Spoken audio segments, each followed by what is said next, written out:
ओम जी। कैसे हैं आप सभी। आप जानते हैं जैसे कि मैं दिद्दी हूँ और मैं सिद्धि हूँ। और अभी हम शहीद जनसहाय चैरिटेबल ट्रस्ट पर बैठे हुए हैं उधर सेंटर पे। और हमने बहुत सारी चीज़ें देखी, पर हमारा अभी आज तीसरा दिन है और पिछले 2 दिन में भी हमने बहुत अच्छे से बच्चों को सिखाया, क्योंकि मैंने देखा कि बच्चे भी आते हैं। उसके बाद मैंने उनको भी बताया गुरुकुल के बारे में और उन्हें बताया कि गुरुकुल में हम क्या क्या पढ़ते हैं, सुबह से लेकर हमारा शाम तक का रूटीन क्या होता है। तो फिर उन्हें भी पता चला। मैंने थोड़े से मंत्र सिखाया, शायद से 15वें दिन में जब मैं सिखाऊंगी शायद तब याद हो जाए, जब तक मैं बताऊंगी एक दो। और हमने आप लोगों का बहुत सारा काम देखा, जो कि आप लोगों ने फाइल्स वगैरह सारे देखी। हम चाहते हैं कि ये काम और अच्छे से प्रगति करे, और अच्छे से बढ़े, ताकि जो हमारी भावी पीढ़ी है जब वो ठीक होगी तभी हमारा भविष्य ठीक हो पाएगा। तो हम चाहते हैं कि उसमें और अच्छे से सहयोग हो। और आप लोग बहुत अच्छा काम कर रहे हैं, कि जो शहीद जनसहाय चैरिटेबल ट्रस्ट है ही उस चीज़ के लिए। और ये पूरे राष्ट्र में ही नहीं बल्कि पूरे देश में, हमारे पूरे भारत में बहुत अच्छे से नाम पा सके। पूरे गाजियाबाद में ही नहीं, पूरे देश में और पूरे राष्ट्र में अच्छे से वर्क करे। और राइट, वहाँ से जब हरिद्वार चले जाएंगे तब भी हम जुड़े रहेंगे कि क्या क्या हो रहा है। उसके बाद जब वापस आएंगे 1 साल बाद 1 साल बाद, और उसके बाद भी हम अच्छे से यहाँ पे सही वो अपना बच्चों के साथ अच्छे से मम्मा के साथ करेंगे। और ओके। अच्छा ये बताओ कि कल तुम वहाँ गए थे, श्याम पार्क मेट्रो स्टेशन के बच्चों से मिले, कैसा लगा? हाँ, उनसे मिलकर बहुत अच्छा लगा। हाँ, वो थोड़े वो करते हैं मतलब परेशान करते हैं, पर कोई बात नहीं, मुझे बहुत अच्छा लगा और मैंने उनको बहुत कुछ सिखाया भी। हाँ, सिखाने की कोशिश की और देखते हैं कितना समझ पाते हैं। बाकी और धीरे बच्चे धीरे जिस इंटरेस्ट से पढ़ते हैं वो बहुत अच्छा लगता है, कि उनकी हाँ। जानने की जो इच्छा होती है, क्योंकि हर किसी की नहीं होती। राइट, वो पढ़ना चाहते हैं। सबसे बड़ी बात है कि बच्चा पढ़ना चाहता है, क्या सिचुएशन थी उनकी, और उसके बाद उसमें से निकल के अगर कोई बच्चा पढ़ना चाहता है तो वो बहुत है। और अभी उन बच्चों तो का मुझे जितना आता है उतना उनको बता देती हूँ। और Right. सोचती हूँ ज़्यादा बताऊँ, ताकि मुझे भी अच्छे से आ पाए और उनको भी आ जाए। राइट। और सिद्धि ने यहाँ नासिर फाटक के जो बच्चे हैं आसपास के भाटिया मोड़ के, यहाँ बच्चे आए और उनको पढ़ाया था। बेटा कैसा लगा परसों? बहुत अच्छा लगा, वो बच्चे बहुत अच्छे थे, उन्होंने मेरे साथ खेला भी। वो भी थोड़ा सा क्या परेशान करते हैं बट अच्छे तरीके से सारी चीज़ें गेन कर लेते हैं। तो मैं चाहती हूँ जैसे और झुग्गी झोपड़ियों के बच्चे हैं वैसे हमारे पूरे भारत में वो भी ऐसे ही पढ़ें और आगे जाके बहुत बड़े बड़े इंसान बने, ताकि हमारा भारत दोबारा से विश्व गुरु बन पाए और राइट दोबारा अपनी वही प्रतिष्ठा पहले वाली स्थापित कर सके। राइट। अच्छा, उनको क्या पढ़ाया था यहाँ पे सेंटर पे जब बच्चे आए थे? वो उनको मैंने हनुमान चालीसा का पाठ करवाया था, थोड़ी दुर्गा चालीसा भी पढ़वाई थी और पूछा था कि आप लोग क्या क्या पढ़ते हो। फिर अपनी दिनचर्या बताई थी कि कैसे कैसे हम, उन्हें भी सुनकर बहुत अच्छा लगा। वो लोग भी बोल रहे थे हम भी इसे प्रयोग करने का थोड़ा कोशिश करेंगे। इसे ओके प्रयोग करने की। ओके और जैसे ओके। कि हम 15 दिन तक हैं यहाँ पे, और आज हमारा तीसरा दिन है, तो फिर हम सोचेंगे कि आगे जितने भी दिन हैं हम बच्चों के साथ रहें ज़्यादा से ज़्यादा, ताकि उनकी राइट, आज हम रजापुर चलेंगे। आज छोटी दीपावली है, ठीक है। सबसे पहले सभी को छोटी दीपावली की हार्दिक शुभकामनाएं। और आज हम रजापुर चलेंगे और कुछ स्टेशनरी है बच्चों को देंगे और आप लोगों ने पढ़ाएंगे, क्या पढ़ाएंगे देखते हैं। और फिर उसके बाद फिर देखते हैं, हो सकता है श्याम पार्क भी जाएं और छपरौला, ठीक है ना, तीनों जगह जाएंगे। यहाँ पे जो बच्चे आएंगे आज उनकी छुट्टी कर रखी है, उन्हें फिर कल देखते हैं, कल पढ़ाएंगे। और जैसे कि यहाँ पर जैसे ये बच्चे हैं, पहले पता है बच्चे ये पढ़ते नहीं थे, बहुत परेशान करते थे, और अभी ये पढ़ने लगे हैं, इनको इंटरेस्ट आने लगा है। और अब ये चाहते हैं, जो बच्चों का एडमिशन नहीं हुआ है, पता है इसमें से कुछ बच्चे सरकारी स्कूलों में भी नहीं जाते हैं। बट जैसे तूने देखा होगा कि रिद्धि ने देखा था कि श्याम पार्क पे जो लड़कियां थीं बड़ी बड़ी, वो स्कूल नहीं जाती हैं बट वो पढ़ना चाहती हैं। उनका एडमिशन नहीं हुआ है, उनका एडमिशन कराना है, ठीक है। तो इन बच्चों पे बहुत मेहनत करने की ज़रूरत है। अभी तुम दोनों 15 दिन हो तो 15 दिन पक्का अच्छे से पढ़ाओगे ना? हाँ, हमें जितना आता है हम उतना उनको बताने की ठीक है, पूरी तरह से कोशिश करेंगे। ओके। अभी जो काम यहाँ पे हो रहा है, अभी तुमने फाइल देखी, फ़ोटो देखे, वीडियोस देखी, कैसा लगा सारा? ये बहुत अच्छा लगा और हम चाहते हैं कि ये और लगातार चलता रहे। ओके। और सारे लोग बड़े होके क्या चाहते हो? बड़े होकर जब हम कुछ बन जाएंगे और जब हम अपनी पतंजलि गुरुकुलम से पूरी अपनी पढ़ाई कर लेंगे, फिर वापस हम गाजियाबाद आएंगे और अपनी और वैदिक संस्कृति के बारे में इन लोग को बताएंगे, प्रचार प्रसार करेंगे, ताकि ये भी लोग थोड़ा मोटिवेट हो। और फिर हम और अच्छे से टाइम दे पाएंगे तो और अच्छे से उनको बताएंगे। Right right. अच्छा, क्या उद्देश्य है, मतलब तुम्हारी लाइफ का। रिद्धि बताएगी सबसे पहले कि रिद्धि की लाइफ का क्या उद्देश्य है, क्या चाहती है लाइफ में करना।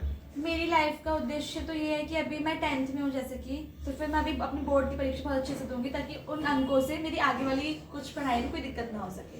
उसके बाद मुझे बड़े होकर एक बहुत अच्छा वक्ता बनना है, जिस कारण मैं जो वैदिक संस्कृति पढ़ रही हूँ अभी और पतंजलि गुरुकुल में जो भी पढ़ रही हूँ, तो उसका ज्ञान मैं सब लोगों को बता सकूँ, जितना मेरे अंदर है सबको अच्छे से सिखा सकूँ। तो वक्ता तो मुझे उसके साथ बनना ही बनना है। उसके साथ भी मुझे योग में बहुत अच्छे से निष्णात होना है ताकि जो भी कठिन आसन हो वो मुझे अच्छे से आता हो।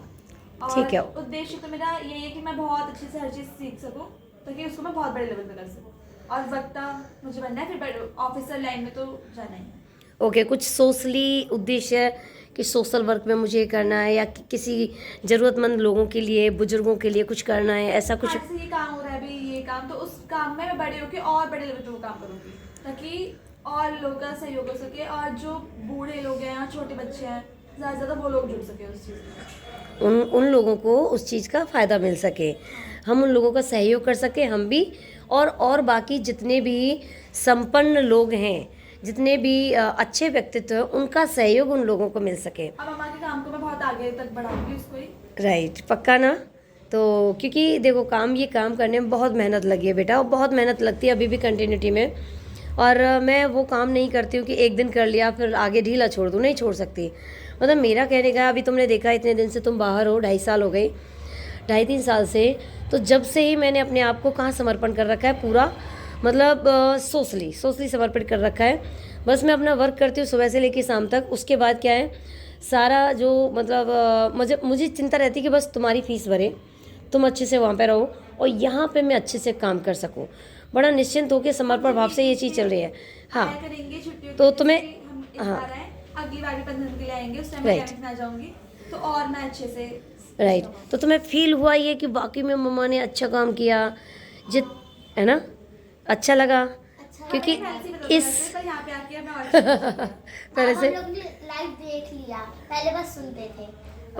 ओके, तो इसमें काम करने में बहुत सारे लोगों का सहयोग है मेरा, ऐसा नहीं है। बहुत लोगों ने बहुत कुछ सिखाया, किसी ने पॉजिटिव वे में सिखाया तो किसी ने नेगेटिव वे में सिखाया। और जितने भी हमारे ट्रस्ट के मेंबर हैं उन्होंने भी समय समय पर जैसे जैसे जिससे बना वैसा वैसा सहयोग किया। और जब इस ट्रस्ट की ओपनिंग हुई थी, saint Indian side charitable trust की, तब भी मुझे बिल्कुल पता चल गया था कि इसकी ओपनिंग हुई है। और पहले स्कूल की, कर्नल स्कूल की प्राचार्य मतलब प्रिंसिपल भी आई हुई थी, तो मुझे उसमें भी बहुत अच्छा लगा। प्रिंसिपल मैम ना? हाँ, वो प्रिंसिपल मैम बहुत अच्छी हैं, सभी लोग बहुत अच्छे हैं। और मैं भी आई हूँ तो फिर मैं सबसे मिल पाऊँ। हाँ, और अच्छे से अपना टाइम। राइट, और मतलब सब कुछ बहुत अच्छे से हुआ और सभी बहुत अच्छे से काम चल रहा है।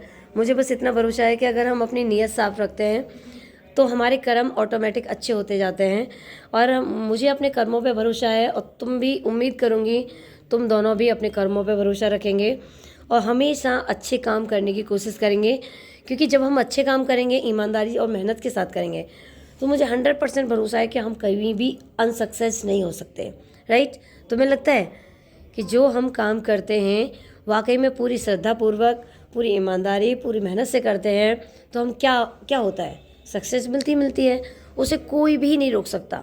मतलब यही चीज़ें होती है कि हम अपना भविष्य बदल सकते हैं। आगे चल के फायदा होता ही होता है, बल्कि जो दूसरों का भी देख रहा है अपनी मेहनत में। राइट, मतलब हम मेहनत कर रहे हैं, हमारा सिर्फ इतना है कि हमारा जन्म हुआ है, इंसान का हमें जन्म मिला, ये बहुत बड़ी बात है। और इस जन्म को अगर अच्छा बनाना है तो अपने कर्म अच्छे करने होंगे, वो भी पूरी श्रद्धा पूर्वक, पूरी मेहनत, पूरी ईमानदारी से। जब हम ये तीनों चीज़ें साथ लेके चलेंगे तो मुझे ऐसा लगता है कि हम कहीं भी मतलब कुछ गलत हो ही नहीं सकता है। और अपना भविष्य हम खुद लिख सकते हैं कि हमें कैसा भविष्य चाहिए।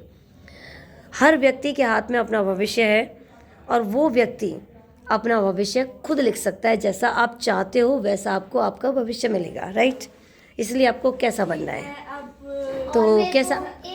वैसे तो मुझे ऑलराउंडर बनना है, बट जैसे मैं कहीं पे भी जाऊँ, मेरे को कहीं पे भी खड़ा कर दिया जाए तो उस चीज़ में मैं हमेशा टॉप रहूँ, फर्स्ट रैंक पे। बट मेरा एक मेन जो वो है गोल, वो है कि मैं एक बड़ी ऑफिसर बनूं, जिससे जैसे इस देश में और भी ऐसी ट्रस्ट की तरह और भी ट्रस्ट है, उनकी मैं पूर्ण रूप से सहायता कर सकूं। और इधर तो करूँगी।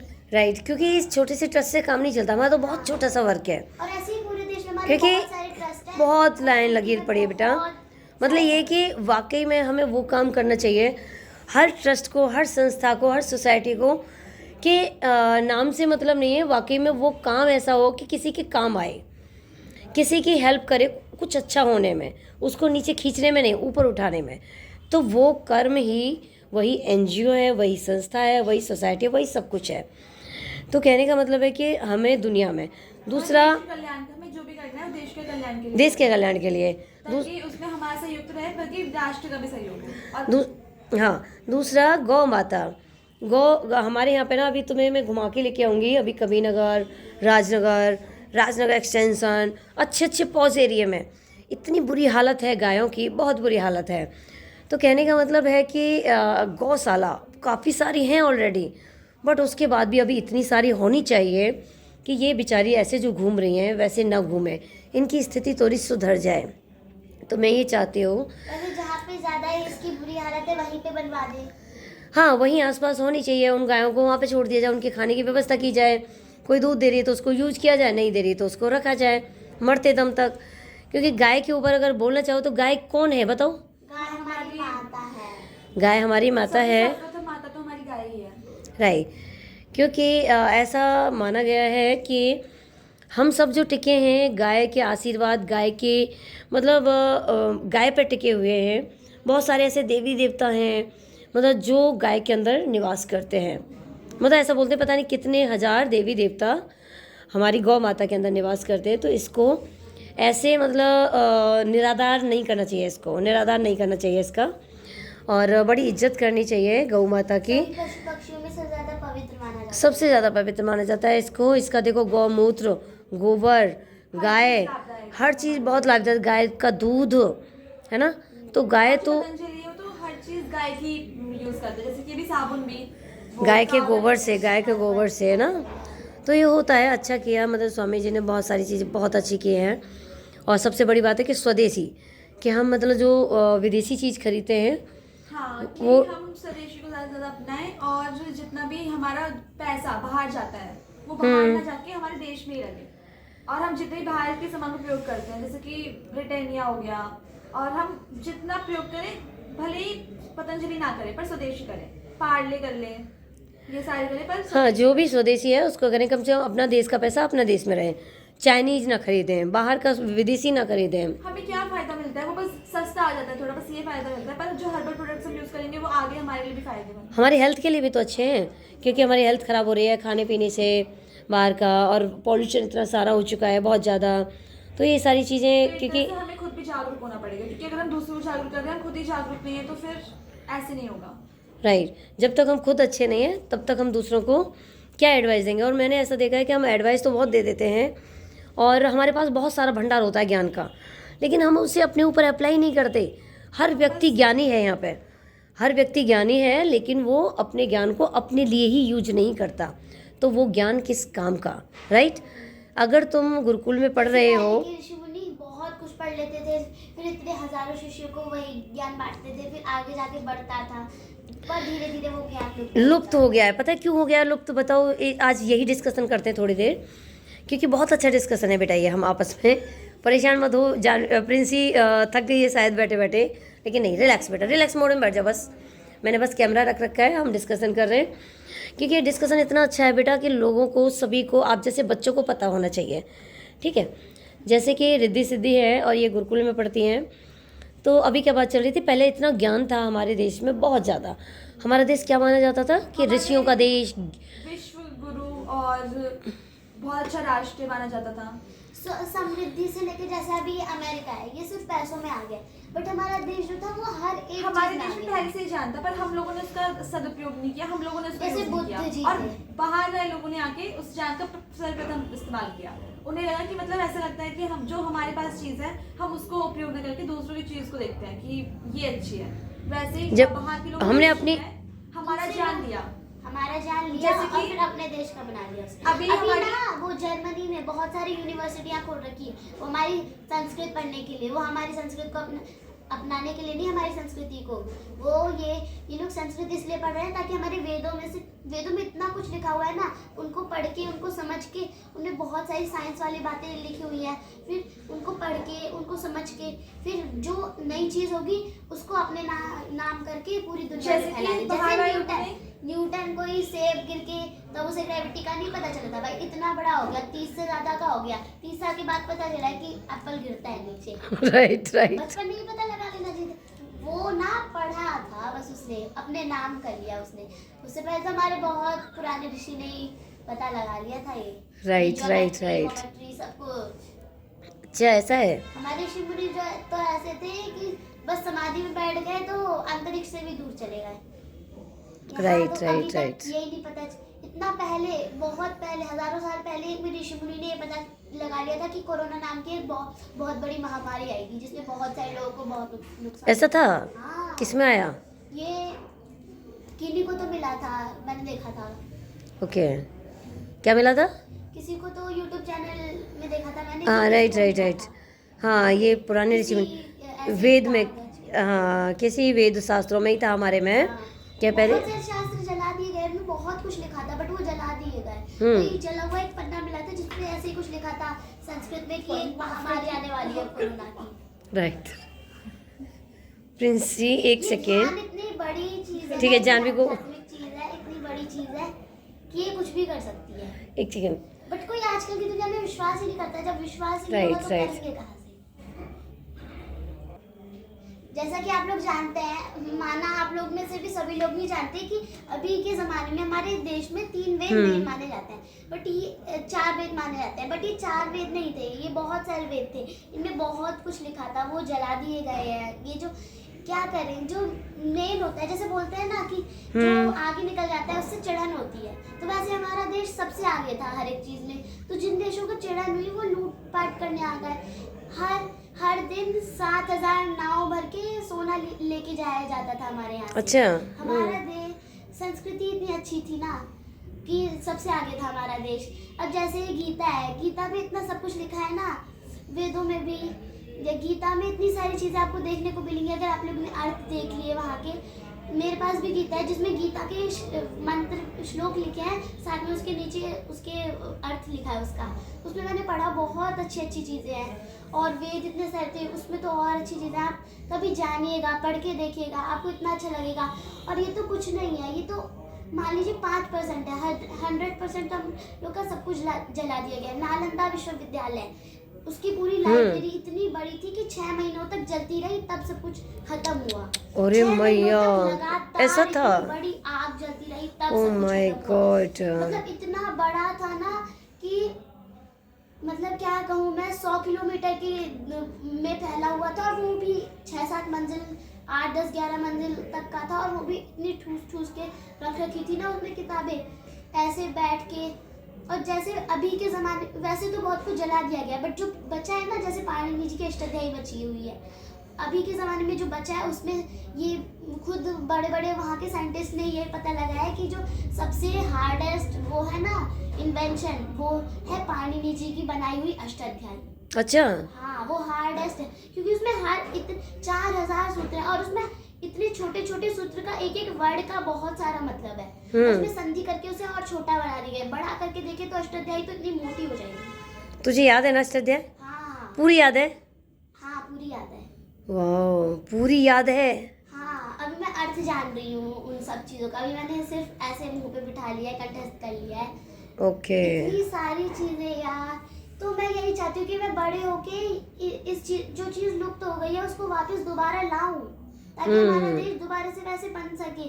क्योंकि अगर हम अपने पुराने इतिहास से रूबरू हो तो फिर हमें इतना सब कुछ मिलेगा कि हम लोग ने इतना सब कुछ खो दिया, और अब हम लोग यहाँ हिली बिली जो ये इंस्टॉल इन सब पे पड़े हुए हैं। हमारा इतना बड़ा इतिहास है, उसे करें तो इतना आनंद आता है ना प्रभु, ध्यान में लग के। लोग तो पहले पूरा 3-4 जन तक ऐसे ही बैठे रहते थे। एक ऋषि थे जिन्होंने समाधि लगा ली तो लगा ली, और फिर उनके शरीर को चींटियों ने, वहाँ की चींटियों ने खा लिया। उनकी हड्डियों में भी प्राण बचे रहे। जब उनके अंत में उनके प्राण निकले तो इंद्रदेव ने अपना एक अस्त्र बनाया उनके हड्डियों से। अच्छा। हाँ। ओह माय गॉड, ऐसा था। हाँ तो ऐसे ऋषि मुनि रहे हैं, हमारे वेद शास्त्रों में इतना बड़ा ज्ञान है बेटा। हाँ, इतने अटल रहते थे, जो भी उन्हें करना है वो करना ही है बस अब तो। मतलब मानिए आप 6-7 सालों तक कुछ खाया ही नहीं, श्वास लेते गए, भगवान ही प्राण भर देते हैं एक टाइप से कहा जाए तो। मेरे साथ भी ऐसे बहुत बार हुआ है। कैसे? रात को भूखी हूँ तो भगवान का नाम लेके सो जाऊँ तो सुबह एकदम एनर्जी लगी रहेगी मेरे अंदर, चाहे मैंने कुछ ना खाया हो पूरे दिन से। होता है तुझे भी ऐसा? हाँ। वाह, जैसा मुझे आपको लगता होता था है। जैसे मुझे भी होता था या तुझे भी होता है। हाँ एक सेकेंड, क्या? चलिए, तो अब बहुत ये कुछ हो गया है, एक सेकेंड, तो अब इस वीडियो की समाप्ति पे हम एक लोग- सेकेंड, ये क्या कह रही है? ये कह रही है कि दोनों माँ बेटी एक जैसी हैं। क्या कह रही है बेटा? दोनों? हाँ, अरे मैंने बोला कि दोनों एक जैसे हैं और दोनों एक दूसरे से जुड़े हुए हैं। तो ये जो मतलब- पतंजलि अपनी कर बैठो रहे हैं यहाँ पे, ना, बैठो। इसी इतिहास ठीक से को बैठो। दोबारा वापस लाने के लिए स्वामी जी ये कार्य कर रहे हैं ताकि Right. ऐसा ही दोबारा से हो। और ये राम कृष्ण इतने शक्तिशाली योद्धा थे। अब जैसा आप शायद ही आप लोग जानते होंगे, जब हमारे देश पे मुगलों ने शासन किया था तो इतने महान महान वीर क्रांतिकारी थे कि जिनकी आंखें भी फोड़ दी गई थी, सर कट के भी सर से अलग हो गया था। बताइए 14 साल का बादल, Oh my God. 14 साल का जितनी बड़ी ये है, उसकी पेट कटने की वजह से आंतें निकल गई थी। अरे मैया फिर भी रे। उसने इतनी देर तक अपनी घमासान आंतों को उसने बांधा और उसके युद्ध राजा क्षेत्र में लगा। वो ऐसे दौड़ा ना, हजारों लोगों को मार दिया उसने। अब ऐसे ही बहुत सारे योद्धा रहे हैं जिनका सर कटने के बाद भी वो लोग मरे नहीं, उनका युद्ध धड़ उनके शरीर से अलग हो गया, पर अब तब भी वो ऐसे ही एक करते और रहे। है, उनका नाम नहीं याद मेरे को, उनका सर धड़ से अलग हो गया था। उन्होंने बहुत देर लड़ा, बहुत लोगों को मार दिया, फिर अपना सर लेके गए एक गुरुद्वारा में और वहाँ पे ऐसे रखा और भगवान का नाम लेके मर गए वो। अरे मैया रे, इतना- प्राण। ऐसे ऐसे लोग थे ना, ऐसे ऐसे महापुरुष थे, हमें उन्हें लोग तो वहाँ के बोल ही नहीं लोग सकते। देखने आते थे कि क्या क्या है, वाह इतना दिमाग था पहले हमारे लोगों के अंदर। पानी ऐसे इतनी जल्दी वेस्ट नहीं होने देते थे। अभी तो ऐसे टप टप एक टंकी से एक एक बूंद करके एक साल में हजारों टन पानी वेस्ट हो जाता है।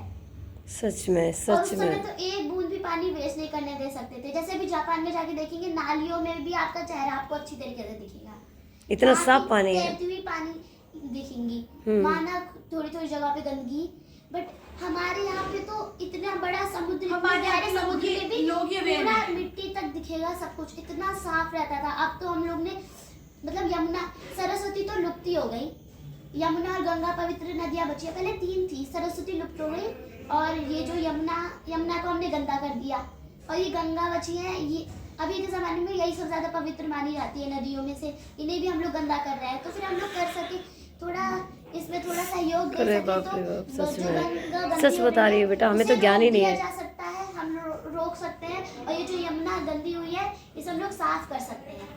जैसे हाँ। अकबर को आप जानते होंगे, उसने ताजमहल बनाया। हमारे एक इतना बढ़िया शिवलिंग, उसे इन लोग ने, वो हट नहीं रहा था, सच में? हट नहीं रहा था। अच्छा। तो उसके ऊपर एक दोबारा से जमीन लगा के फिर ताजमहल बनाया गया। ऐसे ताजमहल, बन नहीं रहा था। ताजमहल के नीचे पहले शिवलिंग था वहाँ? हाँ, वो हट ही नहीं रहा था, हट ही नहीं रहा था। कहाँ पढ़ा तूने? ये मैंने सारे यूट्यूब से पढ़ा है। ओके। और ये दशावतार, ये विष्णु भगवान की, ये सच्ची बात है। कलयुग में जब बहुत ज्यादा, जब इंसान को खाने लगेगा ना अपनी भूख के लिए, तब भगवान आएंगे। ये सच सब में, प्लान सच करने बात के है, ये सतयुग सच का बात शुरू है। करेंगे। बट आजकल कौन मानता है, सुने तब ना। सच बात क्योंकि है। किसी ने कौन लाइव कर सकता है इन सब चीजों को, जो लाइव देख सकता है वही तो। बट अब कोई कर ही नहीं रहा। अब कुछ ही बिल्कुल, ऋषि मुनि बिल्कुल, बचे। बिल्कुल। जैसे मैंने न्यूज पे देखा था, एक ऋषि मुनि है जिन्होंने 2 सालों से ऐसे अपना हाथ करके रख रखा है, उनको दर्द ही नहीं होता। ऐसे बहुत सारे जैसे अभी तो बोला जाता है जादू, पहले ये चमत्कार होते थे। राइट, उड़ते पहले थे, समाधि थे। समाधि में बैठ के लोग उड़ते थे। राइट, बहुत कुछ, राइट। इतनी पावर होती थी, देवों से भी बड़े होते थे ऋषि मुनि। बहुत सच देव बात है, पूजते सच थे बात है। उन्हें, देव पूजते देव थे। पूजते थे उन्हें, ऋषि मुनियों को, इतने बड़े होते थे, हाँ। सोचिए। सच्ची सच बात है पर बेटे। कोई विश्वास ही नहीं करता। जबकि अपने देश के क्योंकि इतना बड़ा इंसान को तो जो चीज दिखती है उसी पे विश्वास हो जाता है। बट ये कैसे दिखेगा जब कोई कर ही नहीं रहा, कि किसी की हिम्मत ही नहीं हो रही इतना करने का कि भाई मेरी लाइफ खराब हो जाएगी, मैं क्यों करूं। पर कौन जानता है आजकल भगवान को, हो, भगवान इतनी दिव्य शक्ति है हमारे अंदर, एक ऐसी दिव्य शक्ति बैठी हुई है ना जो उभर गई ना तो बहुत कुछ हो सकता है। राइट। इंसान ही एक ऐसा जन्म है, बहुत सारी यूनियों को पार करके इंसान का जन्म हमें मिलता है। राइट। हाँ। अब जैसे बोला जाता है एक चीज को 100 बार दोहरा लिया जाए तो वो हमें बहुत टाइम तक याद रहती है। Right. एक चीज को 1000 बार दोहरा लिया जाए और टाइम तक, एक चीज को करोड़ों बार दोहरा लिया जाए तो वो अगले जन्म तक रहती है। Right right. जैसे अब मान लो मैं ऋषि मुनि हूँ, मैंने राम राम राम राम करोड़ों बार जप लिया, जपे जा रही, तो अगले जन्म में अगर मैं कुत्ता भी बन गई तो ना तो भी मेरे को याद रहेगा। Right right. और पहले होता था परकाया प्रवेश। परकाया प्रवेश का मतलब होता था ध्यान में बैठ जाओ, कोई विधि होती थी उसे करते थे ध्यान में बैठ के, और फिर जैसे मरी हुई मछली है तो उसके अंदर हमारे प्राण उसके अंदर चले जाएंगे। अच्छा। हाँ। हाँ, ये हम लोग ने Okay. देखा था आदि शंकराचार्य ने, उनके गुरु Okay. ने सिखाया था परकाया प्रवेश। उनकी जो आत्मा थी वो उस मरी हुई मछली के अंदर चली गई और उन्होंने मछली बन के उसी जन्म में सब कुछ देखा और फिर दोबारा से आ गए। अच्छा ऐसा है। बहुत सारी विद्या थी, अभी तो सब कुछ नष्ट हो गई है, कुछ कुछ बची है, उन पे कोई विश्वास ही नहीं करता। पर काय प्रवेश सच में था। बहुत गजब था बेटा, सच में पहले अलग ही ज्ञान था। ये पता नहीं क्या चलन क्या कारण, दूसरे देश आए उन्होंने सब कुछ नष्ट कर दिया। राइट। हाँ। अब जो चीजें बची उन पे भी कोई विश्वास नहीं करता। विश्वास नहीं करता, उसको इंक्रीज भी नहीं करता। जिसको ज्ञान है आज के समय में वो अपना ज्ञान देते भी नहीं है। जैसे अभी तो अब हम इतना कह छुपा रहे हैं, लेते हैं। हमारी भी इतनी हिम्मत नहीं होती है। हाँ। किसी ने देखा नहीं है लाइव तो इतनी जल्दी विश्वास नहीं हो सकता। बट ये है कि कोई अपना ज्ञान देना भी नहीं चाहता आज के समय में। हाँ। पहले ऋषि मुनि ज्ञान देते थे और वो हजारों लोगों को देते थे और वो बढ़ता था 1000 गुना। जैसे बुद्ध जी थे, हाँ। वो भी नारायण का ही अवतार माना जाता है एक टाइप से। उनको इतनी सारी चीजें आती थी, वो भी बहुत बड़े ऋषि मुनि थे एक टाइप से कहा जाए। ये तो अभी है। मेरे को और पढ़ना है, अभी मेरे को बहुत थोड़ा ही पता है, मेरे को और पढ़ना है और पढ़ना है।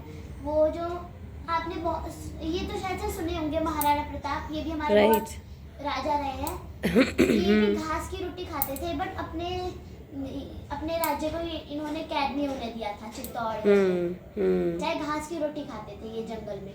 ओके।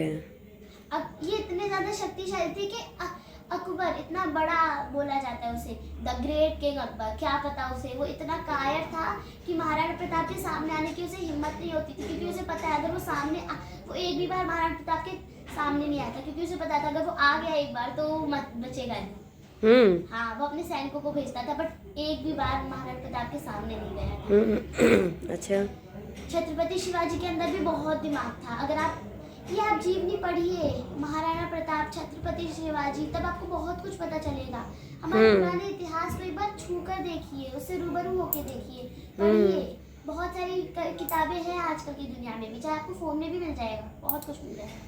मतलब वही है ना कि आजकल बच्चे अगर फ़ोन देखते हैं तो फ़ोन में पता नहीं क्या क्या देखते हैं, बट ये है कि फ़ोन में क्या देखना है, हम जो चाहे उसमें से वो देख सकते हैं। अब गंदी से गंदी चीज हमें संस्कार दे सकता है फोन, और अच्छे से अच्छे संस्कार भी दे सकता है। Right right. मैं सिद्धि की एक चीज़ बताना चाहूँगी सभी को। सिद्धि जब भी अपने पास फ़ोन रखती है, जब भी यूज करती है, हमेशा क्या देखती है बेटा? हमारा पुराना इतिहास, जो चीज मैं वही चीजें देखती हूँ जो मेरे को अच्छा बना सकती है। राइट।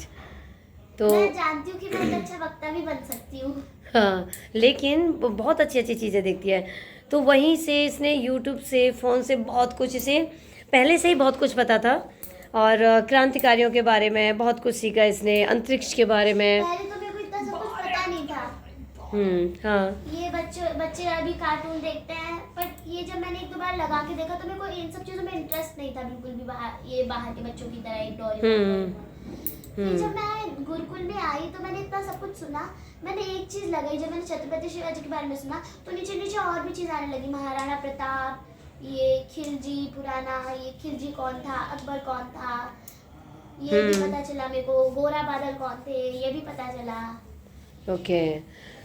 तो वही है, फिर इंटरेस्ट आने लगता है जैसा जैसा, फिर देश की नॉलेज, क्योंकि ये फालतू की चीज़ें, कार्टून वार्टून, ये सब क्या होता है। और छोड़ के जो हाँ, जो नॉलेजेबल चीज़ है, एक पद्मावत मूवी है, उसमें भी बहुत कुछ बताया गया है। राइट। बहुत सारी चीजें, अगर उन्हें देखें तो ज्यादा बेहतर रहेगा आपके लिए। राइट। अगर हमारा भारत सबको ये बात जो मैं बता रही हूँ ये बात पता चल जाए ना तो बहुत कुछ हो सकता है। बहुत कुछ हो सकता है ना। कल तुमने मूवी देखी जैसे वायरल हो गई तो कब, अच्छी बात है। हाँ हो सकती है कि लोगों को अच्छी लगे ये वीडियो, ज़्यादा से ज़्यादा लोगों तक पहुँचे, राइट ना। और मैं आप लोग को एक और चीज बताना चाहती हूँ। कल मम्मा हाँ, हमें कल एक मूवी दिखाने ले गई थी, अब लॉन्च हुई है कुछ दिन पहले, जिसका नाम है 12वीं फेल। वो इतनी अच्छी मूवी है, जब उसे हमने देखा तो वो पता चला हमें जो लड़का उसको पता ही नहीं था कि चीटिंग करना गलत बात है। वो उनके टीचर ही ऐसे थे, उनके प्रिंसिपल ही ऐसे थे जो चीटिंग कराते थे।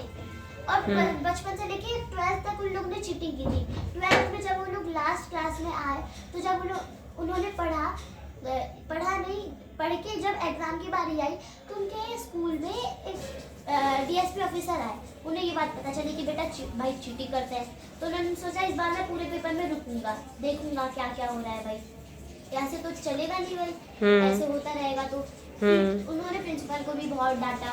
फिर पहले प्रिंसिपल ने सोचा चलो 1 घंटे रुक जाएगा फिर चला जाएगा, बाकी के 2 घंटे चीटिंग करवा देंगी, बट वो पूरे 3 घंटे बैठा रहा। फिर जितने भी 12th के बच्चे थे सारे फेल हो गए। फिर उनमें से एक बच्चा था, उसने देखा कि ये कौन सा है जो ये कौन इंसान है जो प्रिंसिपल को भी डांट सकता है, इतनी बड़ी चीज करवा सकता है। तो फिर उसने ठान ली कि अब मेरे को बनना है। फिर वो उनके पास दौड़ता दौड़ता हुआ गया। फिर उसने बोला कि मैं आपकी तरह कैसे बनूं, मैं आपकी तरह बनना चाहता हूँ। तो उसने बोला, और डीएसपी ऑफिसर ने बोला चीटिंग छोड़ दो। अच्छा। तो फिर अगली पेपर जब हुई, जो फेल हुए बच्चे थे 12th के, दोबारा 12th की लोगों ने, तो इस बार की जो परीक्षा थी उसमें तो सबने चीटिंग की, बस उस बच्चे को छोड़ के, क्योंकि उसके कानों में यही आवाज़ गूंज रही थी कि बस चीटिंग छोड़नी होगी। ओके। फिर उसने छोड़ी। फिर वो दिल्ली गया। दिल्ली में उसने बहुत कुछ पढ़ाई की। वो 3-4 बार फेल भी हुआ, बट उसके गुरु ने उसे सिखा रखा था रीस्टार्ट, मतलब दोबारा से शुरुआत करो, थको मत, दोबारा से शुरुआत करो, बट करो। राइट। और फिर वो आखिरी बार में इंटरव्यू के बाद वो आईएसपी ऑफिसर बन गया। फिर जो डीएसपी ऑफिसर थे जिसने उसे बताया था, आगे का बताया था कि कैसे कैसे करना होता है, फिर वो जब वो बन गया तो उसके बाद वो गया उन्हीं के पास, उनके पैर पूछ के कहा। पहले वो डीएसपी ऑफिसर उसे पहचान नहीं पाए। उन्होंने बोला सल्यूट सर, क्योंकि आईएसपी ऑफिसर डीएसपी से बड़ा होता है। तो फिर बोला सल्यूट सर। तो फिर उसने बोला, जो वो लड़का था, तो फिर उसने पैर छू के बोला कि आप ही के कारण आज मैं इतने बड़े जगह पे हूँ।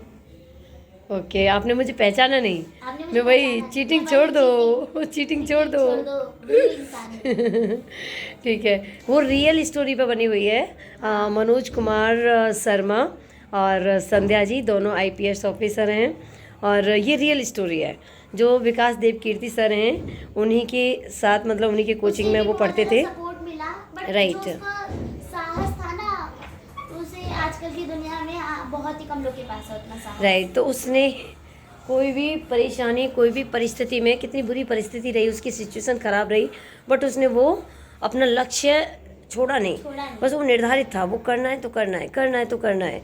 एंड टाइम तक बहुत सारी परेशानियाँ आई, बट बहुत सारे लोग बोर हो जाते हैं कि यार अब वो नहीं था, बस लक्ष्य पाना है।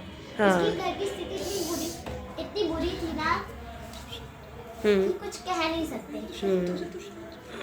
बस अब समाप्ति की ओर चलते हैं इस वीडियो की। धन्यवाद। ये सिद्धि रिद्धि परेशान हो गई इतनी देर से, क्योंकि सिद्धि ने बहुत बोल दिया। अगली वीडियो में मैं बहुत अच्छे से बताऊंगी। हाँ, रिद्धि नहीं बोल पाई, इसमें सिद्धि बोल गई। 1 मिनट रिद्धि बैठेगी, रिद्धि को ना 1 सेकंड रिद्धि बैठेगी। और रिद्धि, थोड़ा सा कल की वीडियो में तूने क्या सीखा बेटा, वो थोड़ा सा जरूर बताए, क्योंकि आज के बच्चों को देखनी चाहिए या नहीं देखनी चाहिए। कल जो वीडियो देखी थी, 12th फेल मूवी देखी, तो फिर उसने हमें क्या शिक्षा दी, मतलब हमें क्या सिखाया कि कैसे एक वो इंसान जिसको सब बोलते हैं कि तू क्या बनेगा आईपीएस, या फिर आईपीएस का आई भी आता है, फिर यूपीएससी का यू भी आता है। यू भी आता है। तो उस इंसान ने इतने अच्छे से मेहनत करके, इतनी प्रोग्रेस करके दिल्ली में गया, कुछ नहीं था तो फिर उसने काम किया ताकि उससे इनकम जो है तो उससे मैं अपना कर सकूं। और कोई कुछ बोले तो उसने उसका भी सुन लिया कि एपीजे अब्दुल कलाम जो कि स्ट्रीट लाइट के नीचे पढ़ते थे, तो मेरे पास तो पूरी लाइब्रेरी है। उसे तो कोई मतलब क्या दिखाता है कि वो देख रहा है मेरे पास इतना भी है तो मैं उतने में कर लूंगा। मतलब उसे कोई डाउन करने की स्थिति में आता था तो तभी, है ना। वो एक ऐसा इंसान है, मतलब एक जैसा रोल उसने प्ले किया कि हम अपने आप को नहीं देख रहे कि हम क्या है, जहाँ पे वहीं पे पढ़ना स्टार्ट कर दो। जिस Right. स्थिति में वैसे ही। रिस्टार्ट रिस्टार्ट रिस्टार्ट Restart, उसका हैशटैग रीस्टार्ट वही था वहाँ से।